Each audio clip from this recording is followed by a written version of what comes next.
Friends, आज की कहानी है कोठी वाली का दर्द भाग 3। नायरा ने पूछा, क्या तुमने कृष्णा को आंचल के बारे में बता दिया क्या? राधिका उठकर बैठ गई और नायरा का हाथ थाम कर बोली, नहीं दीदी, भले ही मैं आज भी कृष्णा से प्यार करती हूँ और उसकी हर गलती के लिए उसे माफ़ कर सकती हूँ, भले अनजाने में की हो या जानकर, मगर आंचल के मामले में नहीं। उसके मामले में मैं नहीं चाहती उसके दिल को कोई भी चोट लगे। मैं क्या थी क्या हूँ उससे अब कोई फर्क नहीं पड़ता, पर मैं कृष्णा की राधिका से पहले अब एक माँ हूँ। कोई भी फैसला जो आंचल से जुड़ा होगा मैं माँ बनकर लूँगी, आंचल की माँ बनकर सोचूंगी। इसलिए नहीं चाहती थी कृष्णा को पता चले आंचल उसकी बेटी है। उनके बीच जो ये दोस्ती है वही ठीक है, बस वही रहे। नायरे ने राधिका की बात सुनी तो बोली, तू हमेशा से इतनी समझदार है, मगर अब मेरी राधिका सच में बड़ी हो गई है।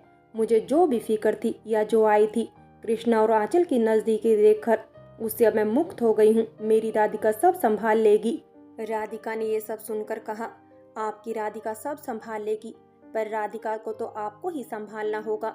इतना कहकर वो दोबारा नायरा की गोद में लेट गई। इस बार हंस रही थी। नायरा बोली, क्या रे, मैं तेरी दीदी हूँ या माँ जो हर वक्त मेरी गोद में घुस जाती है? तो वो बोली, आप मेरी माँ जैसी दीदी हो। कहकर नायरा के हाथ को चूम लिया।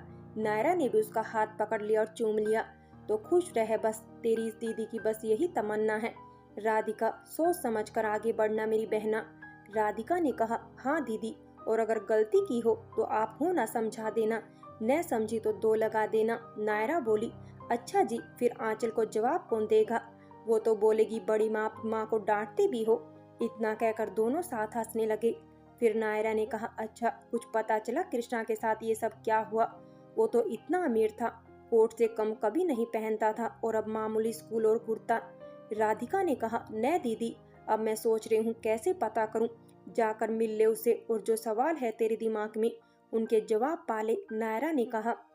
राधिका दीदी की बातें सुनकर चुप हो गई और उन्हीं की गोद में सो गई। इश्क का शायद ये अंतिम दरिया था जो राधिका को पार करना ही था।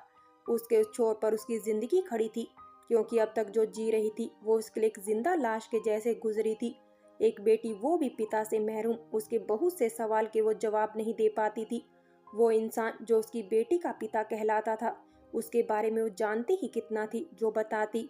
और उसके पिता, जिसकी दो बेटी थी, उसके बारे में भी बहुत कम जाना था। पता भी नहीं था इतने साल वो जिंदा है या नहीं, और अब मिला भी तो ये सब कुछ बदल गया था। सुबह राधिका जब उठी तो आंचल स्कूल जा चुकी थी। इतने सालों में पहली बार हुआ था जब राधिका इतनी देर तक सोती रही। जब नायरा ने जगाया तब भी बोली, थोड़ी देर और दीदी। नायरा बोली, अच्छा सो ले, बहुत सालों बाद तो तुम इस तरह सोई हो। राधिका किसी बच्ची की तरह नायरा की गोद में घुस गई।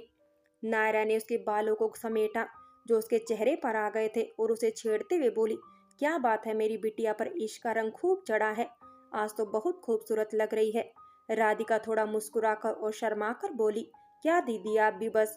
फिर उठकर बालों को समेटते हुए दोनों बाहों को खोलकर नरम नरम धूप अपनी बाहों में भरने लगी और फिर पलट कर बोली, सच दीदी, जब उनको देखा तो तड़प गई थी, जी किया गुजरा सब भूलकर उनकी बाहों में समा जाऊं, पर ये कमबख्त नजरें उन्हें देखती रही और ये लफ्ज बस शिकायत करते रहे। नायरा बोली, एक बार जान लो कि हुआ क्या था उसके साथ। राधिका ने कहा, जी दीदी।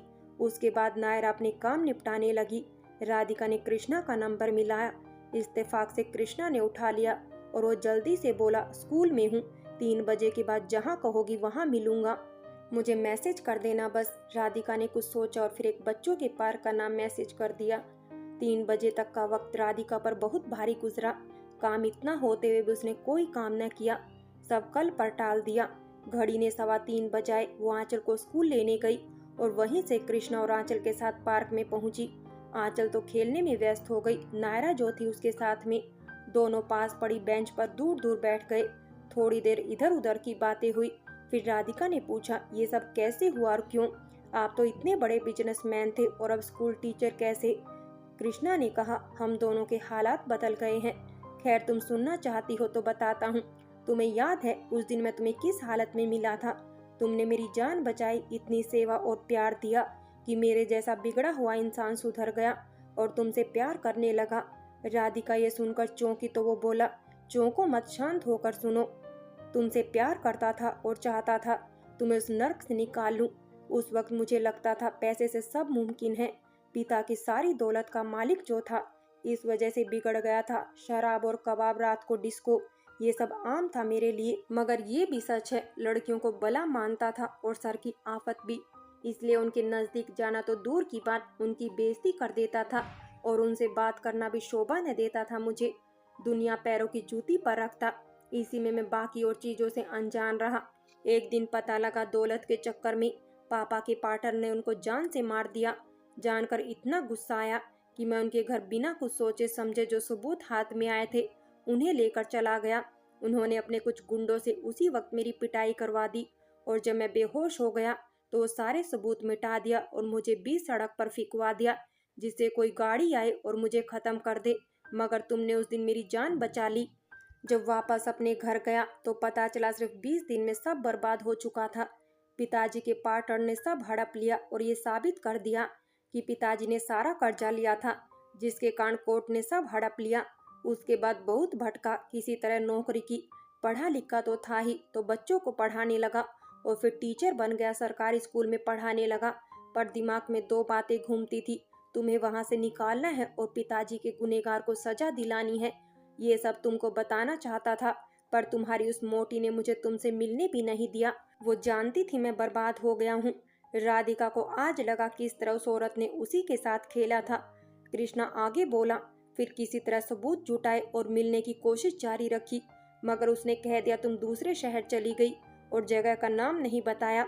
मैं हार गया था, दिल टूट गया था मेरा, तो उस पार्टनर को सजा दिलाने का अपना लक्ष्य बना लिया मैंने। आखिर 4 साल बाद मुकदमा लड़ने के बाद मैं उनको सजा दिलाने में कामयाब हो गया, मगर संपत्ति उनकी नीलामी में चली गई। उसके बाद जिंदगी जीने का कोई कारण न बचा था। तब एक दिन आंचल से मिला। वो मुझे स्कूल में नहीं बल्कि स्कूल के रास्ते पर मिली थी।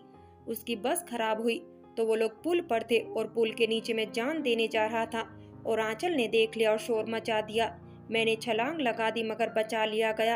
एक बार तुमने और एक बार तुम्हारी बेटी ने मेरी जान बचाई। मुझे नहीं पता था वो तुम्हारी बेटी है। उसके बाद मैं उसे उसके स्कूल में मिला। मेरी उसके स्कूल में नियुक्ति जो हुई थी और पता नहीं क्यों उसे जुड़ता चला गया। उससे कभी उसके माता पिता के बारे में नहीं पूछा। मैं नया था इस शहर में, मगर तुम्हारे बारे में जान गया था। पता लगा मेरी राधिका इस शहर की सबसे दयालु और अमीर हस्ती है। एक बूढ़े से शादी हुई उसकी। समझ गया था तुम्हारे साथ क्या हुआ होगा। जिंदगी ने तुम्हें मिलाकर भी बहुत दूर रखा था। फिर आंचल के जन्मदिन पर तुम्हें देखा। मालूम नहीं था वो किसका घर है। पता होता तो शायद कभी ना आता, तुमसे नजरें भी नहीं मिलाता। तुम्हें सपने दिखाकर सारे सपने तोड़ दिए। तुम्हें बिकने के कगार पर ले आया। खुद की नजरों में गिर गया था मैं, कैसे नजरें मिलाता।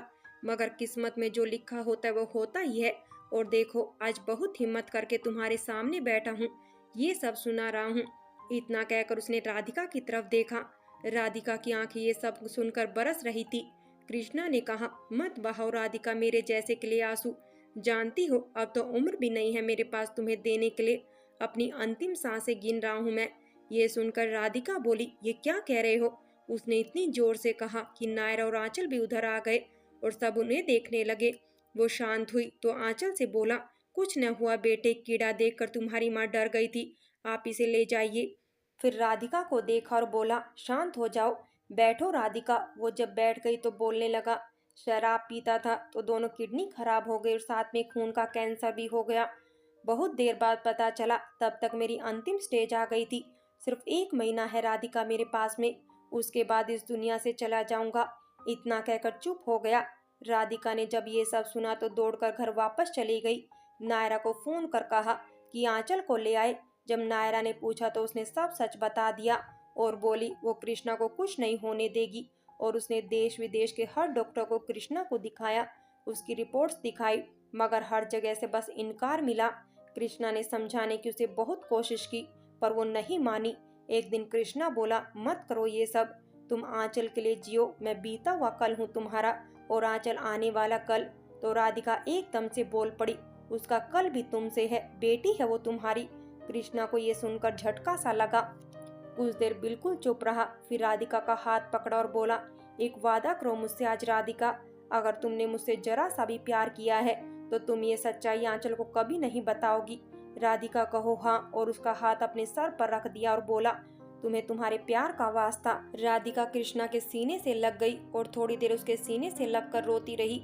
आज कृष्णा भी रोता रहा और फिर कृष्णा बोला, वादा करो राधिका।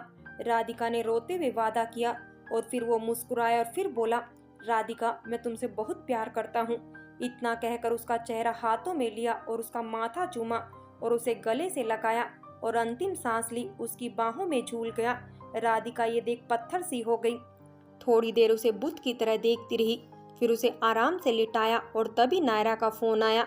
उसने फोन उठाया, खुद को फिर पत्थर बनाया और बोली, कृष्णा नहीं रहे और फोन कट कर दिया।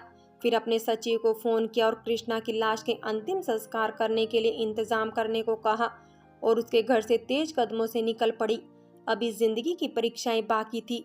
वो मोहब्बत की परीक्षा में पास होकर भी फेल हो गई थी और जिंदगी की न जाने और कितनी परीक्षाएं उसका इंतजार कर रही थी। ये है जिंदगी की परीक्षा देने वाली राधिका। फ्रेंड्स, कोठे वाली का दर्द कहानी यही समाप्त होती है और अगर कहानी अच्छी लगी हो तो लाइक करें, शेयर करें और प्यार भरी कहानी चैनल को सब्सक्राइब करें।